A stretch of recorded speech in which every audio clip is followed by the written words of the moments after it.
Right, this is a public service announcement. If you've got children under the age of 16 that have got access to Dismal Minus, you better make sure that they haven't watched episode 4 of Willow, because there's a reason why they made it 16 plus. It's set, the story is set in a very, very scary castle, and some of the characters get scared, and it's very dark, and there's thunder and lightning in the scary castle, and they tell Willow tells, he's not in it a lot, but that's what we expect from Dismal, and they tell scary stories while there's thunder and lightning outside. So if you want to protect your children from this horror content, then this is my service to you as a proper parent.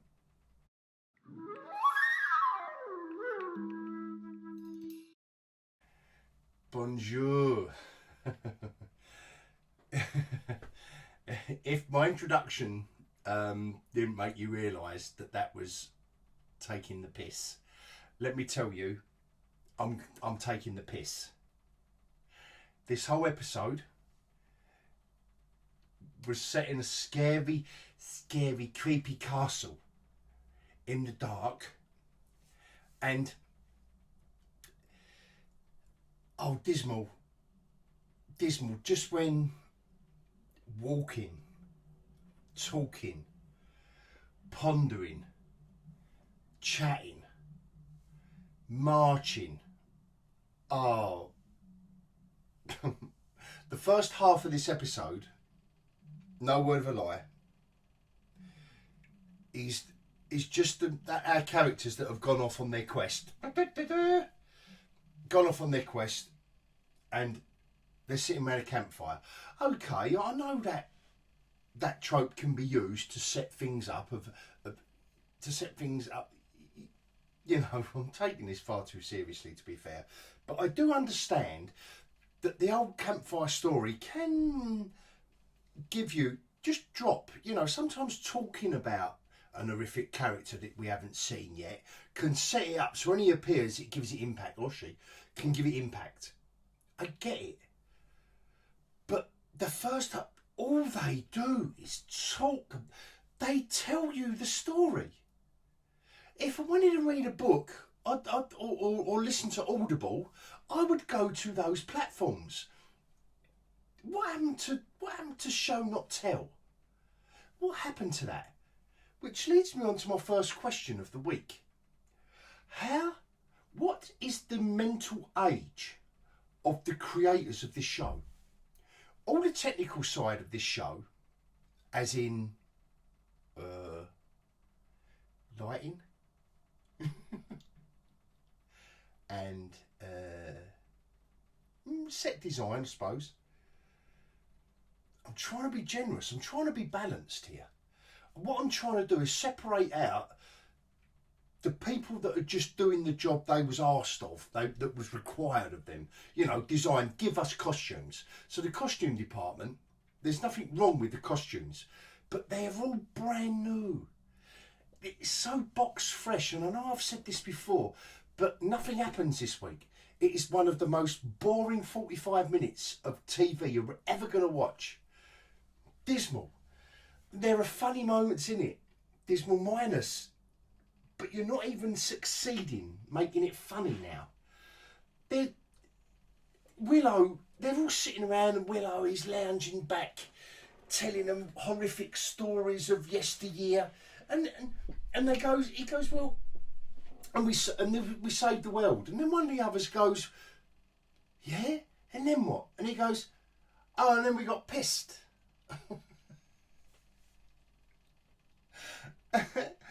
And in and of itself, that's funny. Like, they set it up. Like, if you was going to set up a storyteller in one of these fantasy storylines, and you know, one of these fabled, one of the elders was giving you a fable of yore, and then all the youngsters around this elder are going, yeah, and you've hooked him in, and then he goes, and then we all got pissed, and he you know, puffs on his pipe like Gandalf. In, they're so trying to riff off of Lord of the Rings. It is ridiculous, absolutely ridiculous. They don't even get within a gnat's cock of succeeding. Honestly, they sit around now, and that's the first half, and the other half is running around.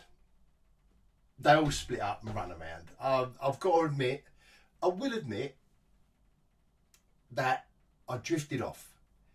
It's so boring. Where the other 3 episodes have been really funny, and the Northerner's gone now, bless him. The Northerner's gone, and I missed him. And Willow ain't in this week's episode much, really, and his name's on the show. And what's becoming very apparent, and this is Dismal Minus, and you know I see you for what it's worth, is that when your name is on the title of the show, it's not about that, is it? It's not about you. So, and I know that everyone else is going in heavy on the identity politics and the agendas of the 2 lead so-called characters and actresses. Do you know what? That isn't even relevant. That doesn't offend me as much as the other 99% of this show, which is so poorly achieved. It's just badly done, and I do want to know how old everyone is who's involved in creating this, because you've put which is really funny, you've put 16 plus on it, and I think, and I've had 2 children, one of each denomination, and watching all the different programs of them growing up, and I'll be, you know, serious for a little bit now. Of all the programs that you would sit with them, this is pre-age of the tiny screen, where you could sit them down and then you can go and do what you want. This is when you had to sit down with them and be entertained by something with them. Imagine a film like Toy Story, where you go to the cinema and there's something for the parents and something for the kids. Just take a moment, just pause for a moment. When a creative endeavour from intelligent, talented, creative, imaginative people of all denominations didn't have to tell you what denomination they were, they entertained you. And it didn't matter. It didn't matter about messaging. It mattered. It mattered that you went out there of the cinema, because I'm going back now, so I'm not talking about streaming out. You went out at me, that you bought your popcorn overpriced, you bought your fizzy drink overpriced, but nevertheless, you'd had a family day out and you'd all got something out of it. Them days are gone, because now it's about messaging. So the parents are getting wound up, the kids are bored because they're not delivering. And this is dismal now. I'm talking about dismal. Dismal minus, mate. I'm going to get back on track, Willow. Sorry, I went well off the track then. Sorry, well off the track, because that's exactly what they're doing here with the and I am talking about what the showrunners, the writers, the directors, what they thought they were doing. What did the actors think they were doing when they were acting these scenes that are so bad? It's so shockingly bad, but this week was so boring. It's all set in this castle, and they didn't even create an atmosphere of claustrophobia or of impending doom. Nothing, because they've got to throw a quip in.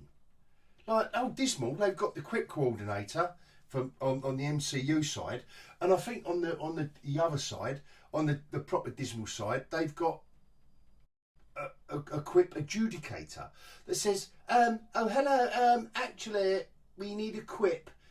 You've done 5 minutes. Serious. I know this is 16 plus. It's 16 plus, but we don't want the kiddies really wetting their nappies too much, do we? Can we have a quip? Can we have a quip now to lighten the mood? Yeah, of course we can. Because we've got the big geezer, who ain't too bad. The Ahmed, whatever his name, you know, and he's big long hair, and like I've said in previous videos, he would be the lightness in it, and he's great. I rate the guy. You know, none of these people, these actors and actresses, are going to do anything within this bubble of crapola. But he would have been. You can see, if you're gonna, you know, and I'm really struggling to balance it out. You can see that he would have brought the modern age wink to the audience, which I wouldn't have minded. I really, if this was the shtick that they were going to do from day one, I wouldn't have minded a little wink to the audience. And he's the one that's he's the one from, you know, from now that's been plunged into the fantasy realm. And everyone is oh verily, and you've got Willow telling the story around the campfire, but he's giving it the modern age. But it just doesn't. He says fiddlesticks, so he's giving it all the modern age bants, and so all the other characters, and then he says fiddlesticks. But Speckled Jesus and girlfriend, they get to say shit. Hence the 16 plus. I know I'm rambling, but there's nothing else to talk about. I can't tell you about the story. They go, all right, if you're wondering, all right, mate, get to the point. They go to a creepy castle, they tell ghost stories, end. 45 minutes later, nothing else has happened. Nothing else has happened. The long-haired brother of Speckled Jesus's girlfriend is back, still looking divine.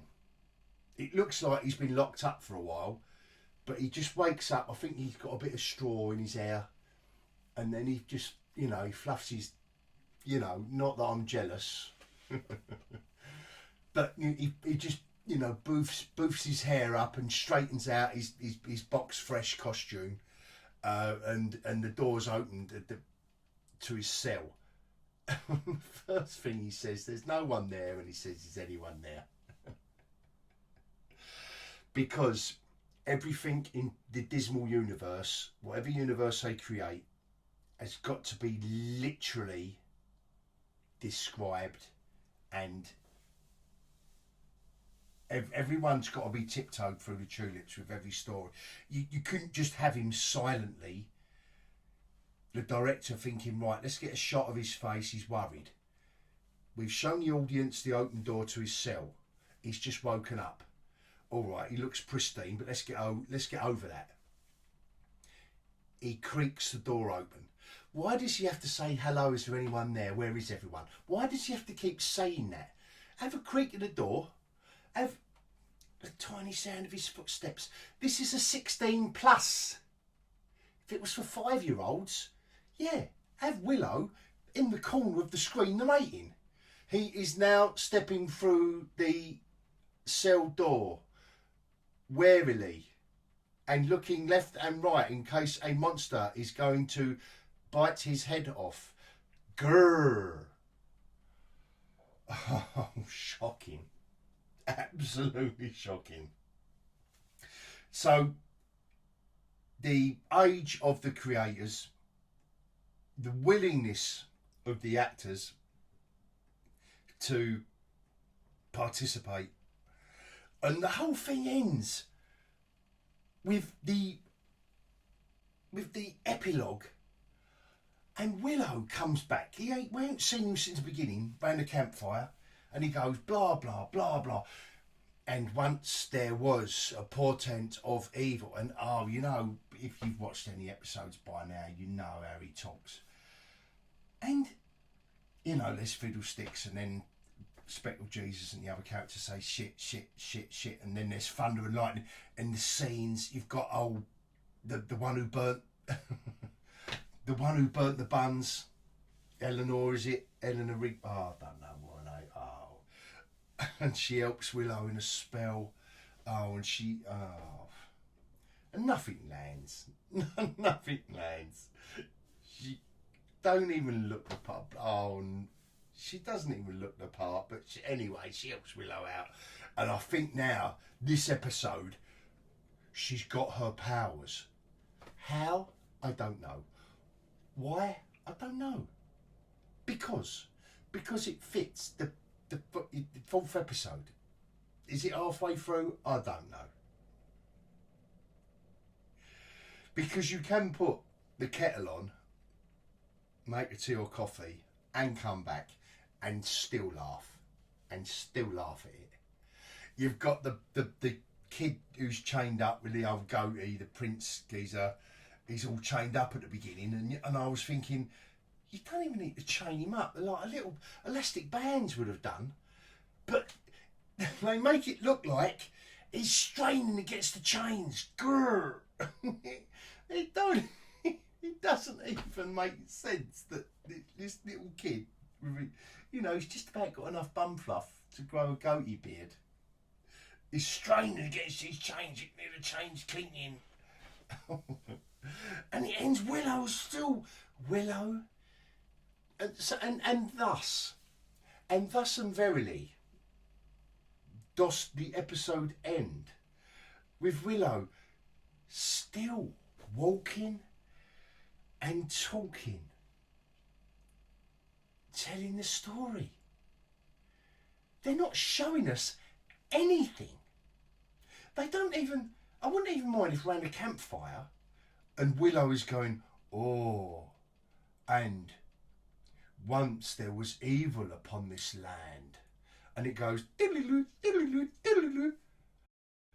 And then we had a fantastical scene of, like, you know, whoever it was versus whoever it is, you know, killing them, and this is the portent of it. I wouldn't mind that.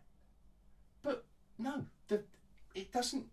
We do not turn away from our favourite characters of the week sitting around talking.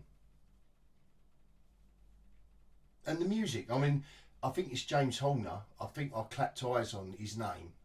Forgive me if it isn't. And I've got a lot of respect for him, and the music in and of itself is tuneful, but matched up with what they're doing, it just doesn't fit. It's like dun dun, and you know, you just got two children who've just found a boiled sweet that's already been sucked by someone else.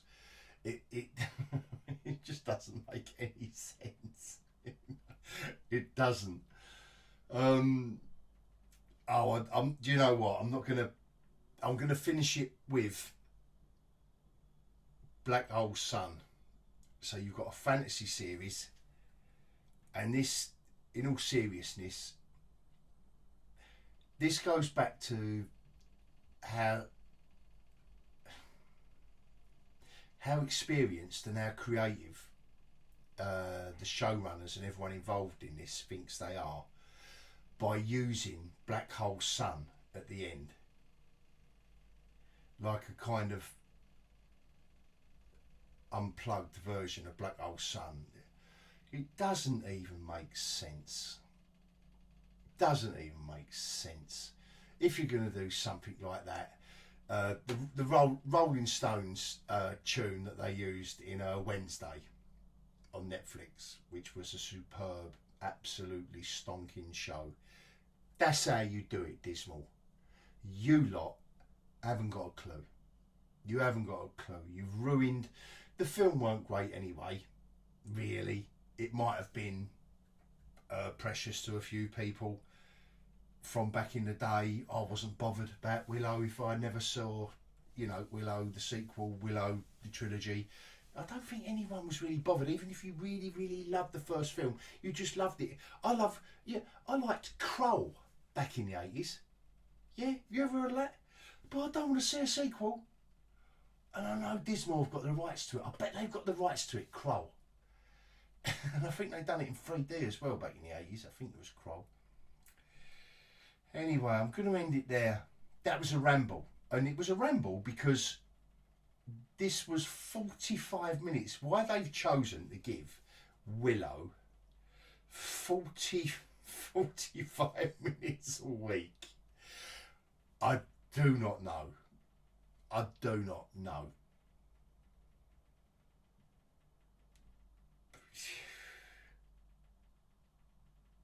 Yeah. Dismal.